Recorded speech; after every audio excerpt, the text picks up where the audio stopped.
Walrus and the Carpenter by Lewis Carroll. A public domain recording for LibriVox.org. Read by Jim Cadwell. The sun was shining on the sea, shining with all his might. He did his very best to make the billows smooth and bright, and this was odd because it was the middle of the night. The moon was shining sulkily because she thought the sun had got no business to be there after the day was done. "It's very rude of him," she said, "to come and spoil the fun." The sea was wet as wet could be. The sands were dry as dry. You could not see a cloud because no cloud was in the sky. No birds were flying overhead. There were no birds to fly. The Walrus and the Carpenter were walking close at hand. They wept like anything to see such quantities of sand. "If this were only cleared away," they said, "it would be grand. If 7 maids with 7 mops swept it for half a year, do you suppose," the Walrus said, "that they could get it clear?" "I doubt it," said the Carpenter, and shed a bitter tear. "Oh, oysters, come and walk with us," the Walrus did beseech. "A pleasant walk, a pleasant talk along the briny beach.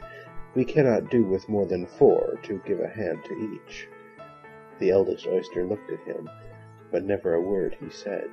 The eldest oyster winked his eye and shook his heavy head, meaning to say he did not choose to leave the oyster bed.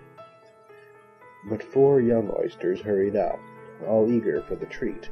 Their coats were brushed, their faces washed, their shoes were clean and neat. And this was odd, because, they hadn't any feet. 4 other oysters followed them, and yet another 4, and thick and fast they came at last, and more and more and more, all hopping through the frothy waves and scrambling to the shore. The Walrus and the Carpenter walked on a mile or so, and then they rested on a rock, conveniently low, and all the little oysters stood and waited in a row. "The time has come," the Walrus said, "to talk of many things, of shoes and ships and sealing wax, of cabbages and kings, and why the sea is boiling hot, and whether pigs have wings." "But wait a bit," the oysters cried, "before we have our chat, for some of us are out of breath, and all of us are fat." "No hurry," said the Carpenter. They thanked him much for that. "A loaf of bread," the Walrus said, "is what we chiefly need. Pepper and vinegar, besides, are very good indeed. Now if you're ready, oysters dear, we can begin to feed." "But not on us," the oysters cried, turning a little blue.